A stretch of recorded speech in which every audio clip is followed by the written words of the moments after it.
ketika dia bicara dan orang jadi mengerti.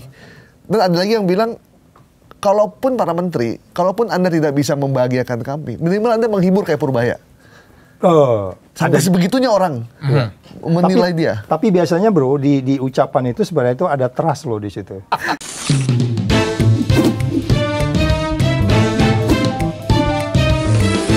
To the point aja. Hari ini melakukan langkah, dia memecat 26 karyawan pajak. Dia datang ke Bea Cukai, kemudian dia meminta gubernur untuk tidak melakukan pembajakan uang yang dari dana alokasi ke daerah.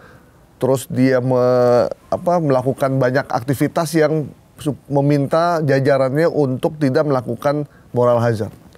Itu sudah. Dan jarang menteri yang melakukan itu, dan itu disukai oleh netizen kita. Oh iya, jadi maksud saya gini loh. Yang saya khawatir justru dia punya niat baik, tapi dia nggak punya satu kecurigaan di kepalanya ini orang 100 orang ini 70 ini maling semua. Jadi hanya berpikir semua orang yang dia percaya itu baik semua, gitu ya Bang ya. Itu yang berbahaya. Lo kan dia dibutuhkan berapa hari untuk mencat orang Bea Cukai tadi? Berapa hari dia belum setelah menjabat? Paling sebulan ya? Sebulan ini sudah. Kalau dia ngerti dari awal Bea Cukai itu kita tahu gimana. Lu kan gue cerita yang gue buka kontainer isinya BMW, dia bilang kunci Inggris.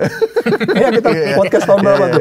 Gue buka kontainer, dibilang kunci Inggris katanya. Gue buka BMW sepeda motor 7 buah gitu kan.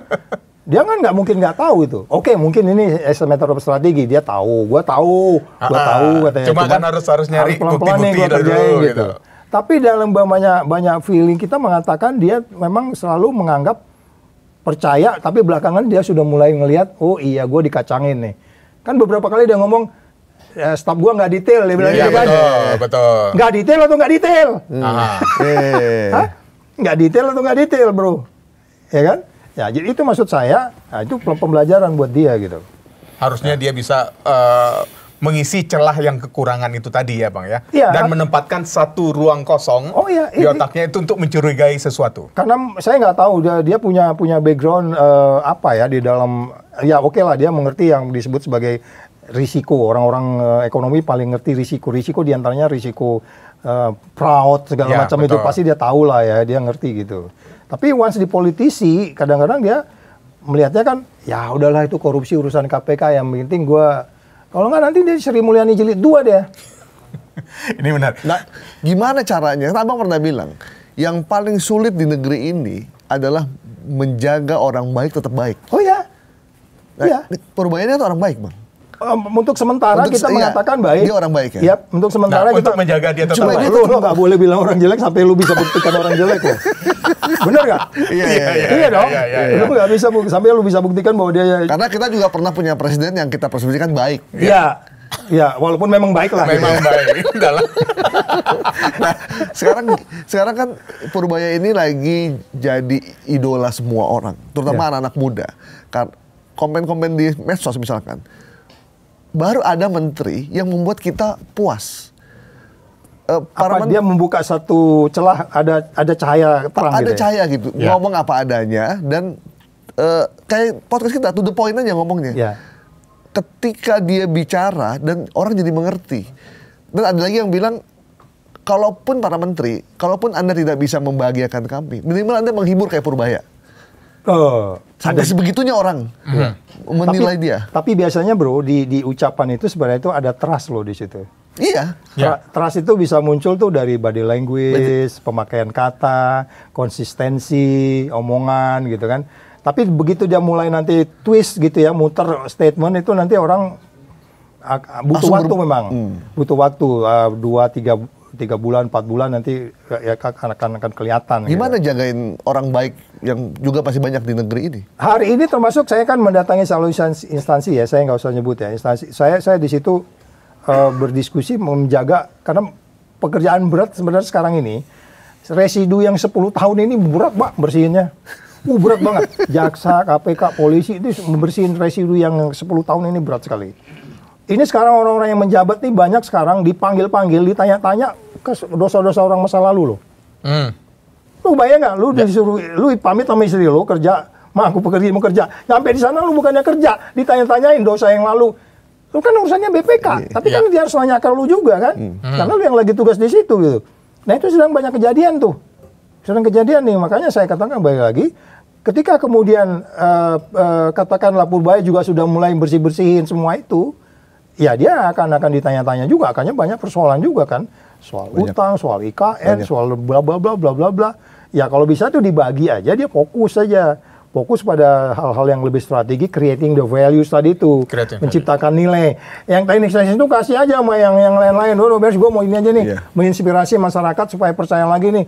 Biar kemudian beberapa tahun ke depan kita pertumbuhan ekonominya lebih baik. Untuk mengembalikan pertumbuhan ekonomi yang hal teknis kasih eselon 1 tapi tetap dipantau gitu ya Pak ya. Iya itu kan sebenarnya sesuatu yang sangat common sebenarnya. Nah, kalau ngomongin Abang karena juga nyinggung soal dosa-dosa masa lalu. Begitu yang sekarang, yang lalu-lalu diungkap. Salah satunya kan kasus Chromebook yang ditangani oleh Kejaksaan Agung. Nih kalau kami saya pribadi melihat dan juga membaca komentar dari warganet, ini kayak semacam rebutan nih. Kasus-kasus besar yang tadinya banyak ditangani KPK, sekarang larinya Kejaksaan Agung. Nah, apakah memang seperti itu yang akan terjadi? Pembagian tugas untuk menegakkan 3 tadi penegak hukum yang Abang bilang, KPK, Kejaksaan Agung, dan polisi. Biasanya pengalaman menunjukkan gini, siapa yang duluan menangani biasanya. Ya kan ada MOU 3 itu kayak. Siapa yang udah menangani duluan, yang lain kalaupun ada kasus yang sama disarankan diserahkan. Ditangani itu berarti penyidikan ya, atau penyelidikan tergantung komitmennya. Nah kemudian kalau dia sudah ditangani di sana ya mereka menangani gitu. Cuman yang jadi masalah sekarang adalah ketika kemudian peristiwa-peristiwa yang lalu itu lebih kepada persoalan-persoalan di luar dari perilaku yang orang itu memang punya niat jahat. Ini kan mulai ada penilaian ini kan Nadiem ini mirip Tom Lembong nih.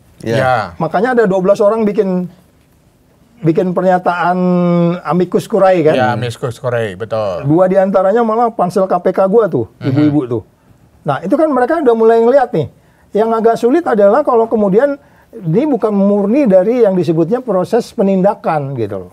Ya. Lebih kepada umpamanya dikaitkan dengan kebijakan 10 tahun ke belakang yang transaction cukup tinggi, which is menterinya nggak bisa apa-apa gitu.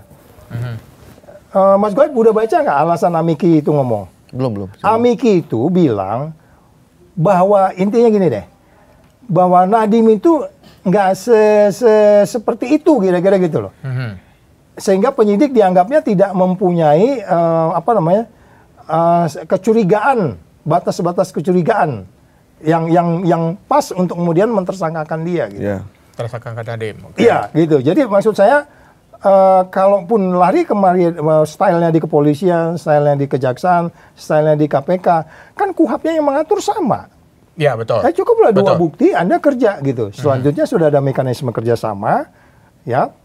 Tetapi karena di kejaksaan mereka penyidik menyangkut penuntut, di KPK juga gitu, penyidik juga ada jaksa penuntut, yang membedakan mereka lebih cepat, lebih efisien, lebih membawa kasus. Tetapi kalau kemudian kembali ke kasus-kasus yang lebih spesifik kepada ngambil katakanlah Nadiem, memang ini yang belakangan menjadi menarik. Aku 2-3 hari ini ditanyain terus memang nih.